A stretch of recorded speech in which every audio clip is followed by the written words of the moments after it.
6월이 되면 나라를 보호하기 위하여 목숨을 희생한 조상들의 공훈에 감사하는 마음을 표시하기 위해 많은 사람들이 국립현충원, 또 전쟁 기념관 등을 방문하여 이 호국 보훈의 달을 기념합니다. 특별히 어제는 6.25 사변, 이 한국전쟁 69주년을 기념하는 날이었습니다. 정부의 주요 인사들, 또 국군 및 유엔군 6.25 참전 유공자, 또 참전국 주한 외교사절, 그리고 많은 시민들과 학생들이 모여서 이 장충체육관에서 기념식을 가졌으며 전국 각 지자체에서도 6.25 전쟁을 기념하는 많은 행사들이 열렸습니다.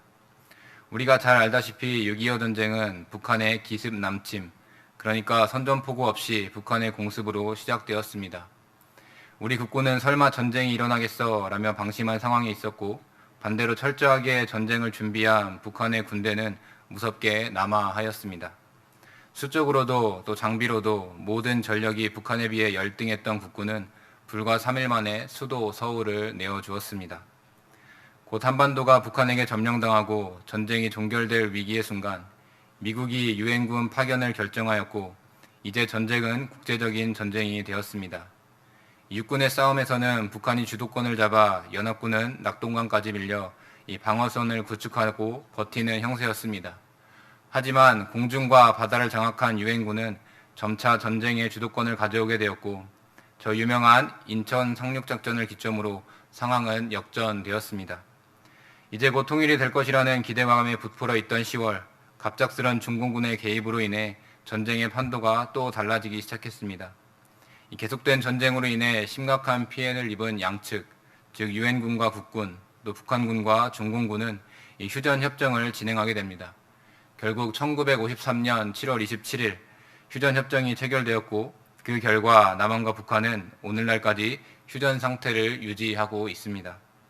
다시 말씀드리지만 한반도는 아직 전쟁이 종결되지 않은 상황, 또 서로 대치하고 있는 상황에 있는 것입니다. 여전히 긴장의 끈이 팽팽하게 당겨져 있는데도 불구하고 우리나라 대한민국은 허울뿐인 평화라는 이름 아래 좋은 게 좋은 거라는 태도를 일관하며 안일하게 대처하고 있는 것이 현실입니다. 도대체 나라 걱정을 하지 않을래야 하지 않을 수가 없는 상황에 놓여 있는 것입니다. 오늘 이스라엘 백성들에게 모세를 통해 말씀을 전하시는 하나님의 마음이 이와 같았던 것 같습니다. 출애굽 이후 전쟁과 같은 광야 생활을 통과한 이스라엘 백성들은 이제 축복의 땅 가나안 입성을 앞두고 있었습니다. 하지만 가나안 땅에 들어가게 된다고 해서 이스라엘 백성들의 모든 여정이 종료된 것은 아니었습니다.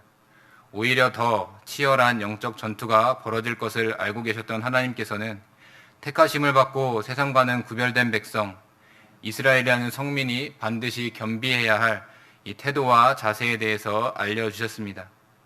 이 시간 주신 말씀의 내용을 살펴보고 오늘날 위태로운 상황에 놓여있는 이 나라와 이 민족의 상황 가운데서 끝내 승리를 거두기 위해 하나님께 속한 천국 백성인 저와 여러분들이 반드시 붙잡아야 할 것이 무엇인지를 함께 살펴보길 원합니다. 첫째로 우리는 싸워야 할 대상을 명확히 아는 그리스도인들이 되어야 합니다. 본문 1절에서 5절을 함께 봉독하도록 하겠습니다. 내 하나님 여호와께서 너를 인도하사 내가 가서 차지할 땅으로 들이시고 내 앞에서 여러 민족 헷 족속과 기르가스 족속과 아모리 족속과 가나안 족속과 브리스 족속과 히위 족속과 여부스 족속 곧 너보다 많고 힘이 센 7 족속을 쫓아내실 때에 내 하나님 여호와께서 그들을 내게 넘겨 내게 치게 하시리니 그때 너는 그들을 진멸할 것이라. 그들과 어떤 언약도 하지 말 것이요 그들을 불쌍히 여기지도 말 것이며 또 그들과 혼인하지도 말지니 내 딸을 그들의 아들에게 주지 말 것이요 그들의 딸도 내 며느리로 삼지 말 것은 그가 내 아들을 유혹하여 그가 여호와를 떠나고 다른 신들을 섬기게 하므로 여호와께서 너희에게 진노하사 갑자기 너희를 멸하실 것임이니라.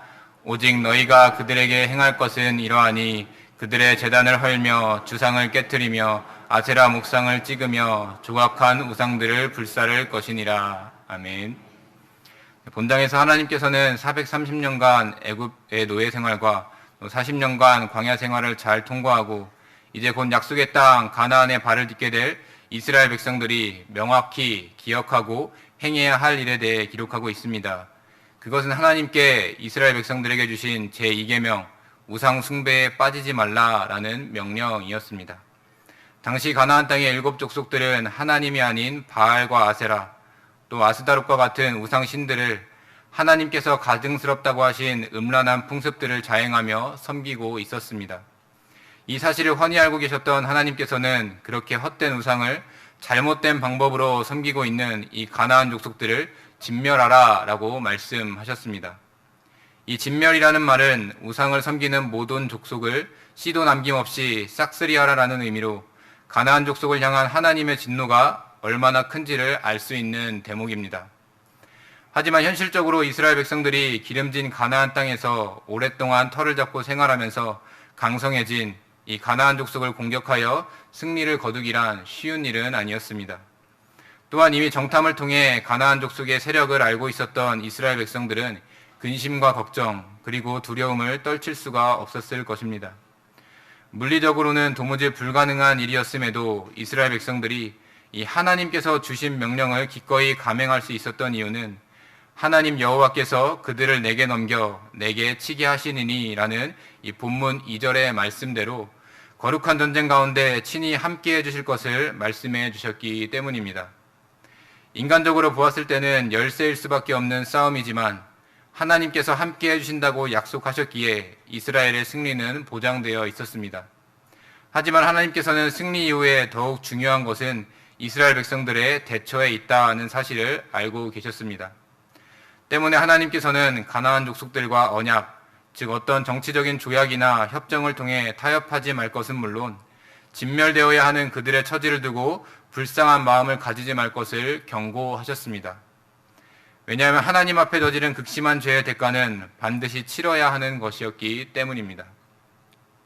또한 본문 3, 4절에 기록되어 있듯이 가나안 족속들과의 혼인 역시 금하셨습니다. 여기서 말하는 혼인은 결혼을 통해 이방 민족과 정치적인 관계를 맺는 것을 말합니다.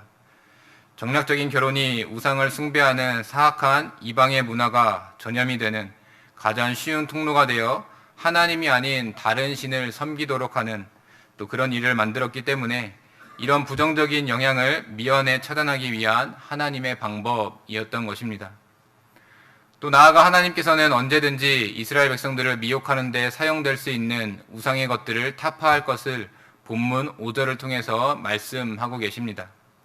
분명히 하나님을 대적하는 데 사용될 것이 뻔한 우상제단, 또 기둥, 이 목상을 철저하게 헐어버리고 쪼개버리고 심지어는 불살라버리는 적극적인 행동을 통해 철저하게 쳐부술 것을 원하셨던 것입니다. 성도 여러분, 전쟁을 치르는 데 있어서 가장 중요한 것은 피하, 즉 내 편과 반대편을 구분하는 일입니다.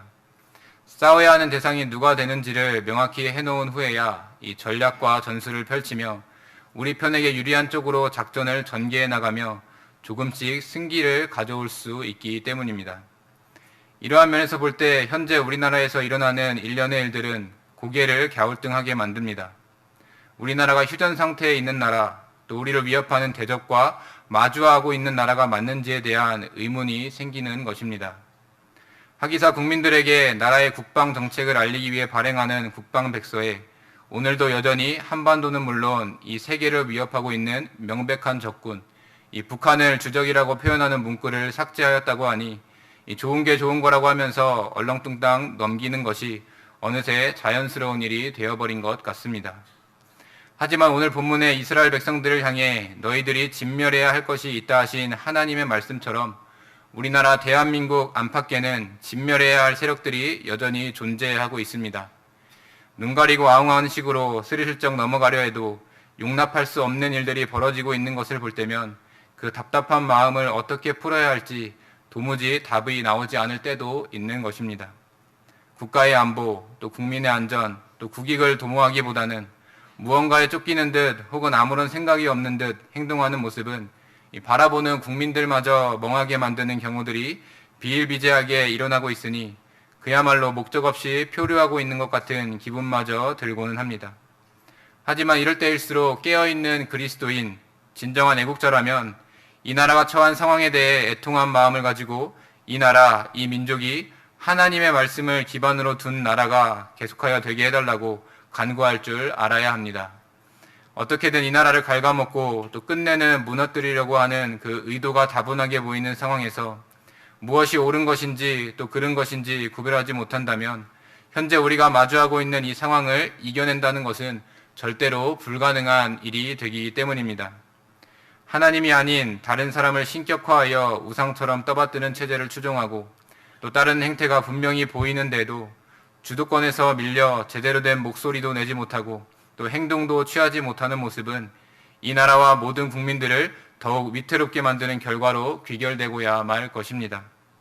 현재 이 나라를 사랑하고 이 민족의 창대한 미래를 원하는 진정한 애국자라면 우리가 대적하고 있는 세력, 또 우리가 싸워야 할 세력이 누구인지 먼저 정확하게 분별할 줄 알아야 합니다. 그래야만이 기독교를 근간으로 세워진 이 대한민국이 앞으로도 더욱 부국강병한 나라로 또 나아가 하나님께서 허락하신 이 복음 전파의 사명을 끝날까지 감당하는 이 영적 제사장의 역할을 하는 나라로 더욱 굳게 세워질 것입니다.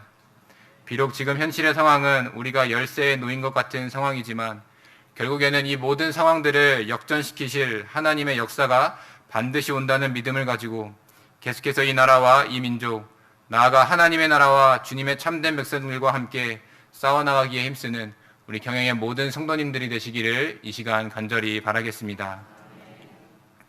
둘째로 우리는 그리스도의 대속의 은혜로 구원받은 그리스도인임을 잊지 말아야 합니다. 본문 6절에서 8절까지 함께 봉독하도록 하겠습니다. 너는 여호와 내 하나님의 성민이라. 내 하나님 여호와께서 지상 만민 중에서 너를 자기 기업의 백성으로 택하셨나니 여호와께서 너희를 기뻐하시고 너희를 택하심은 너희가 다른 민족보다 수요가 많기 때문이 아니니라. 너희는 오히려 모든 민족 중에 가장 적으니라. 여호와께서 다만 너희를 사랑하심으로 말미암아 또는 너희의 조상들에게 하신 맹세를 지키려 하심으로 말미암아 자기의 권능의 손으로 너희를 인도하여 내시되 너희를 그 종되었던 집에서 애굽 왕 바로의 손에서 속량하셨나니. 아멘. 앞서 살펴본 대로 하나님께서는 이스라엘 백성들이 이 가나안 땅의 악한 족속들과 절대로 타협해서는 안 되는 이 백성이 되어야 할 것임을 말씀하셨습니다. 그 이유는 본문 6절에 기록된 대로 이스라엘 백성들은 여호와 하나님의 성민, 즉 거룩하게 구별된 백성이었기 때문입니다.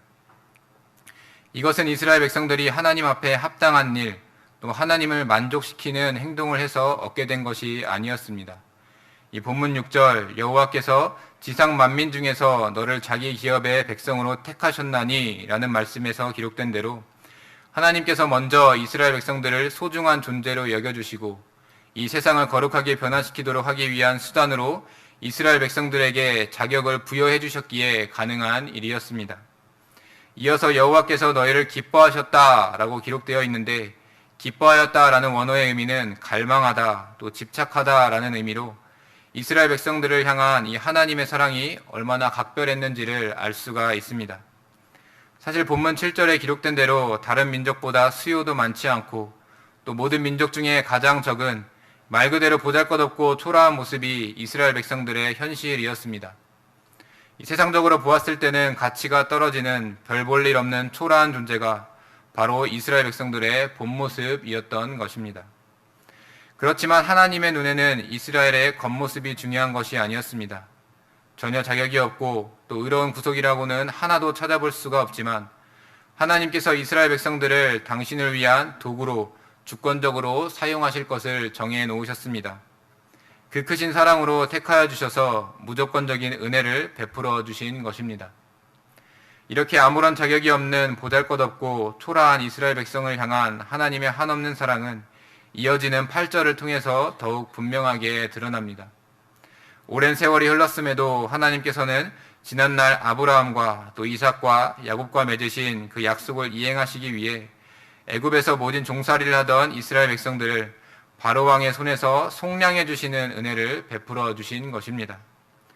이 도로 사다, 되찾다 라는 뜻의 이 속량은 값을 대신하여 지불하여 자유롭게 만드는 것을 말하는데 하나님께서는 출애굽 직전에 이스라엘 백성들이 이 어린 양을 잡아 그 피를 문설주를 바르게 하여서 이 장자의 죽음, 즉 죽음의 사자를 피하여 구원을 받게 해주셨습니다. 여기서 이 어린 양의 피는 인류 구원을 위한 최대 사건인 이 예수 그리스도를 통한 대속을 예표하는 것으로서 하나님께서 그 아들을 대신 값으로 치르실 만큼 이 영적 이스라엘 백성들을 사랑하심을 깨닫게 합니다. 이 주권적인 역사를 가나안 땅에 들어가기 전에 다시 한번 회상시키는 것은 그만큼 이스라엘 백성들이 받은 은혜가 하나님의 무조건적인 은혜이며 또 하나님과 이스라엘 백성들의 관계가 특별한 관계임을 다시 한번 확인시키는, 그리하여서 가나안 민족과는 철저하게 이스라엘 백성들을 구별짓기 위한 하나님의 방법이었습니다. 성도 여러분, 우리나라는 세계사에서 유래를 찾아보기 힘들 정도로 이 기적적인 역사를 체험한 나라입니다. 6.25 전쟁을 치른 후 온 나라가 쑥대밭이 된 상황, 또 1인당 GDP가 67달러에 불과할 정도로 처참했던 나라가 지금 온 세계의 많은 선진국들과 어깨를 나란히 할 정도로 성장한 나라가 되었습니다. 한강의 기적이라는 말 그대로 눈부신 발전을 반세기 만에 이룩한 것입니다. 물론 이 모든 과정이 순탄하지만은 않았습니다. 58년에는 미국의 경제 불황으로 인해 피해를 입기도 하고, 또 73년에는 오일 쇼크로 인해 경제 성장이 더뎌지기도 했으며, 또 97년에는 IMF 구제를 받는 등 많은 어려움들을 겪으며 성장한 것이 바로 우리나라가 지나온 역사입니다. 우리나라가 이렇게 눈부신 발전을 이룩하는데 기독교가 큰 역할을 하였음을 저는 믿어 의심치 않습니다. 이 조선시대에서부터 선교사님들을 통해 하나님의 말씀이 전해지고, 또 교회가 세워지면서 사회 각층이 계몽되었으며, 또 교육을 받게 되고, 또 병원과 학교와 같은 사회 기반 시설도 설립되면서 점차 우리나라가 근대화되었고, 나아가 자유민주주의의 기치 아래 이 나라가 세워지고, 이제는 그 어떤 나라와 비교하더라도 손색이 없는 나라가 된 것은 이 기독교의 역할이 지대했음을 부인할 수가 없는 것입니다. 인간적으로 생각했을 때에는 도무지 일어날 수 없는 기적과 같은 일이 이 대한민국에 일어난 것은 예수 그리스도의 대속의 은혜를 체험한 자들의 열정과 또 헌신과 희생 때문이었습니다. 나 같은 죄인을 위하여 십자가에 달려 돌아가신 예수님의 그 크신 사랑을 받아 구원을 얻은 기쁨을 전하지 아니하고는 견딜 수가 없었던 이 수많은 믿음의 선배들이 전해준 그 믿음의 씨앗이 오늘날 이렇게 커다란 결실을 맺고야만 것입니다. 복음이 아니었다면 누가 이 작고 초라하고 보잘것없는 나라에 찾아왔겠습니까? 역사적으로도 거대한 대륙을 소유한 중국의 속국으로, 또 때로는 거대한 대륙으로 진출하기 위한 일본의 속국으로 시달리기만 했던 이 나라는 하나님의 주권적인 택하심, 그 한량없는 은혜가 아니었다면 애굽에 속박되어 430년간 벽돌이나 굽던 이스라엘 백성들처럼 지금까지 비참한 생활을 아직까지도 하고 있을지 모릅니다. 하지만 하나님께서는 다만 이 나라, 이 민족을 먼저 사랑하여 주심으로 말미암아 우리 역시 믿음의 조상들과 맺은 언약의 축복을 함께 누리는 이 영적 아브라함의 계보에 속하게 만들어 주셨으니, 이 사실 하나만으로도 저와 여러분들은 하나님께서 살아계시며 우리와 함께 하신다는 사실을 뜨겁게 고백할 수밖에 없는 것입니다. 우리나라, 또 우리 민족, 그리고 나를 너무나 사랑하셔서 이 예수 그리스도의 대속의 은혜를 품게 해주신 하나님의 은혜에 늘 감사하는 가운데 앞으로도 받은 그 예수 그리스도의 구원의 은혜를 잊지 말고 이 권능의 하나님의 역사를 넉넉히 체험하며 살아가시는 우리 경영의 모든 성도님들이 되시기를 이 시간 간절히 바라겠습니다. 마지막으로 우리는 지켜야 할 법을 반드시 준수할 줄 아는 그리스도인들이 되어야 합니다. 이 시간 본문 9절에서 11절까지 함께 봉독하도록 하겠습니다. 그런즉 너는 알라, 오직 내 하나님 여호와는 하나님이시요 신실하신 하나님이시라. 그를 사랑하고 그의 계명을 지키는 자에게는 천대까지 그의 언약을 이행하시며 인애를 베푸시되, 그를 미워하는 자에게는 당장에 보응하여 멸하시나니 여호와는 자기 백성을 미워하는 자에게 지체하지 아니하시고 당장 그에게 보응하시느니라. 그런즉 너는 오늘 내가 내게 명하는 명령과 규례와 법도를 지켜 행할지니라. 아멘. 가나안 땅에 입성을 앞둔 이스라엘 백성들은 자신이 싸워야 할 대상이 하나님께서 가정스럽게 여기는 우상이라는 사실과, 또 가나안 민족과 비교해 보았을 때 초라하기 그지없는 이스라엘 백성들이 이 대속의 은혜를 받아 하나님의 기업, 하나님의 소유가 되었는지를 알게 되었습니다. 하나님의 주권적인 선택, 또 무조건적인 은혜로 말미암아 세상과는 구별된 존재가 된 이스라엘 백성들은 이 거룩한 성민으로 살아가야 할 의무 또한 부여받았습니다. 지금까지는 막연하게 하나님이라는 존재를 다른 우상의 신들과 다름없이 여기는 자가 있었다면 이스라엘의 하나님께서 유일하신 하나님이 되심을 알고 또 삶의 기준을 여호와께 맞춰야 했습니다. 하나님의 언약 백성이 된 신분에 걸맞는 마음가짐과 삶을 살도록 그 자신이 변화되어야 했던 것입니다. 하나님께서는 그 기준이 되는 것이 본문 구절을 통해 하나님을 사랑하고 하나님의 계명을 지키는 것이라고 알려주셨습니다. 하나님께서 주신 사랑으로 그 마음을 풍성하게 채우고 또 하나님께서 친히 정하신 법들을 지키는 것이 거룩한 백성에게 응당 나타나야 하는 모습이 됨을 말씀해 주신 것입니다. 그런 자들에게 하나님께서는 천대까지 그의 언약을 이행하시며 인애를 베푸신다고 말씀하셨습니다. 이는 이스라엘 백성들이 누리게 되는 것은 사람들이 누릴 수 있는 일반적인 은총이 아닌 오직 언약을 받은 자만이 누릴 수 있는 특별한 사랑임을 의미합니다. 즉 하나님 편에서 끝까지 성실하게 무한한 자비와 사랑을 이 하나님의 계명을 지키는 자에게 허락해 주신다라는 사실을 보증해 주시는 것입니다. 반대로 본문 10절 그를 미워하는 자들, 즉 하나님의 계명, 그 말씀을 지키지 않는 사람은 하나님께서 지체 없이 보응하신다고 하셨습니다. 왜냐하면 이런 모습은 하나님이 아닌 다른 우상을 더 사랑하고 하나님을 싫어하는 분명한 증거가 되기 때문입니다. 그에 대한 징벌은 지체되지 않고 당장에 이루어진다라고 기록되어 있는데 이는 하나님의 심판이 갑작스레 내려질 것이며 또 죄를 지은 자들이 보는 앞에서 즉각적으로 이루어지게 됨을 말합니다.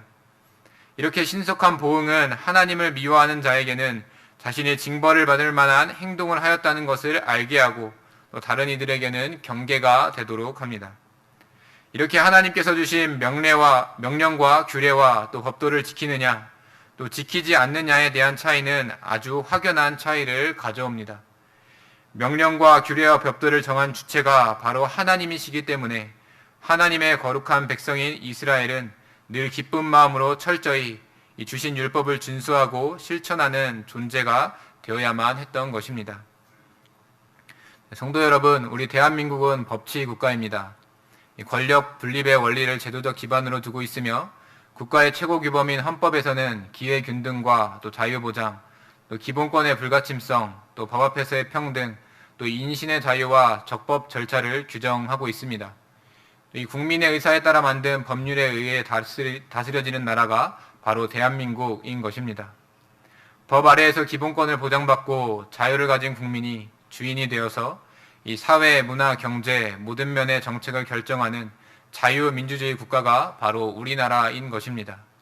그런데 요즘에는 우리나라가 국민의 의사에 따른 법률로 다스려지는 나라가 맞는지 의구심이 들 때가 있습니다. 전 근대적으로 광장에 모인 사람들에 의해 결정이 되고 이 법보다는 선동으로 인해 만들어진 목소리들이 힘을 얻어 이 중요한 사항들이 결정되는 도대체 어떤 면을 두고 우리나라를 법의 지배가 이루어지는 법치 국가라고 하는지 모호할 때가 많이 있습니다. 이런 현상이 일어나는 원인은 법이 통치를 하게끔 하는 것이 아닌 이 법을 통치의 수단으로 이용하여 이익을 얻으려 하는 세력들이 있기 때문인 것 같습니다. 이럴 때일수록 우리는 법치의 기본적인 의미를 다시 한번 되새겨볼 필요가 있습니다. 물론 법이 통치를 하는 것이 나라를 다스리는 최고의 방법이라고는 할 수는 없습니다. 하지만 결코 완전할 수 없는 인간이라는 존재가 벌일 수 있는 최악의 상황, 또 위험을 최소화하기 위해서는 이 법치는 반드시 필요한 최소한의 요건이 됩니다. 그리고 나라를 진심으로 아끼고 사랑하는 백성이라면 이 세워진 법을 잘 지키며 살아가는 것이 자연스러운 일이 되는 것입니다. 이런 면에서 우리 그리스도인들이 해야 할 역할들이 막중합니다. 하나님께서 주신 성경 말씀에 기록된 것은 물론이요, 또 한 나라의 국민으로 마땅히 지켜야 할 법까지 잘 지켜야 하는 것은 이 참된 신앙을 가진 우리들에게 자연스럽게 발현돼야 하는 모습인 것입니다. 그렇지 못하고 악한 세상에 속한 사람들과 별반 다를 바 없이 때론 오히려 무법자처럼 사는 그리스도인들로 인해 오늘날 기독교에 대한 부정적인 인식이 다수가 된 상황을 마주하도록 만들어버린 것 같습니다. 이렇게 하나님께서 명령하신 명령을 지키지 않는 것은 물론 세상 앞에서 부끄러운 부끄러운 또 행동을 반복하는 사람이라면 진짜 여호와 하나님을 섬기는 참된 그리스도인이라고 할 수 없지 않겠습니까? 우리는 결코 이 나라를 무너뜨리려고 하는 사람들처럼 이 정해진 법을 무시하는 그런 처사를 행해서는 안 될 것입니다. 못된 열매를 맺는 좋은 나무가 없고 또 좋은 열매를 맺는 못된 나무가 결코 있을 수 없다는 말을 따라 진짜 그리스도인이라면 하나님께서 주신 계명을 지켜 하나님을 기쁘시게 하는 것은 기본이고 이 나라에 세워진 법을 잘 준수하며 살아가야 하는 것이 마땅한 모습이 되는 것입니다. 이 주신 율례와 법도와 규례들을 잘 지키는 백성에게 이 천대까지 변함없는 인애를 베풀어 주시는 신실하신 하나님, 또 그것을 따르지 않는 자에게는 당장에 보응하시는 이 하나님의 모습을 두려워하는 가운데 이 하나님의 말씀뿐만 아니라 이 세상에 정해진 법들까지 잘 준수하며 살아갈 줄 아는 우리 경영의 모든 성도님들이 되시기를 이 시간 간절히 바라겠습니다. 성도 여러분, 그리고 오늘 헌신을 다짐하시는 58, 59, 60 여전도의 회원 여러분, 이 시간 대한민국은 정치, 경제, 안보, 또 어느 것 하나 안전하지 않은 이 총체적으로 어려운 시기를 지나고 있습니다. 대내적으로는 여기저기 앓는 소리가 일어나고 있는 동시에 대외적으로 돌아가는 상황들까지 보면 69년 전 한반도 전역을 쑥대밭으로 만들었던 사건이 일어나지 않는다고 보장할 수가 없는 이 살얼음판 같은 시기를 통과하고 있는 것입니다. 이런 상황 속에서 예수 그리스도의 이름으로 모여 주님의 몸된 교회를 이루고 있는 저와 여러분들은 어떤 태도를 취해야 하겠습니까? 나와는 별개인 일, 또 내 신앙생활과는 전혀 관련 없는 일이라 생각하며 이러다가 주님께서 곧 부르시겠지, 혹은 주님께서 곧 다시 오시겠지라고 하며 무관심하고 무책임한 자세를 취하고 있어서는 안 됩니다. 이럴 때일수록 천성을 향해 걸어가는 그리스도인, 또 한 나라의 구성원인 이 대한민국의 국민으로서 나라와 민족을 위해 지체하지 않고 싸워나갈 줄 알아야 합니다. 비록 일선에 앞장서서 진두지휘하며 이끄는 능력은 없더라도 이 싸워야 할 대상을 명확하게 알고 대항하며 또 나를 구속하여 주신 하나님의 권능의 손길을 의지하며 또 정해진 법들을 준수할 줄 아는 그리스도인들이 되어야 하는 것입니다. 이렇게 이 땅의 나라와 또 저 하늘의 나라를 위한 애국심으로 가득 찬 성도는 그 어떤 고난, 또 이 세상의 유혹, 또 큰 싸움이 일어나는 상황 속에서도 완전한 승리를 쟁취하는 축복을 누리게 되고야 합니다. 왜냐하면 악한 세상과 철저하게 구별된 삶을 살아가야 힘쓰는 이 거룩한 성민에게 사랑을 주시고 또 인애를 베풀어 주시는 하나님께서 더욱더 큰 힘과 능력과 지혜를 우리에게 덧입혀 주시기 때문입니다. 우리는 이제 한 주간의 또 이 호국 보훈의 날을 남겨두고 있습니다. 우리를 거룩한 하나님의 백성으로 구별하여 주신 하나님의 이 놀라운 은혜를 다시 한번 이 시간 가운데 되새기는 가운데 우리의 대장 되시는 예수님과 함께 이 치열한 영적 싸움에서 결국 승리의 면류관을 쟁취하기를 또 결단하시는 우리 성도님들이 되어서 또 이 위태로운 이 나라와 민족을 위하여서 더욱더 귀하게 쓰임받고야만은 우리 경영의 모든 성도님들이 되시기를 이 시간 간절히 바라겠습니다.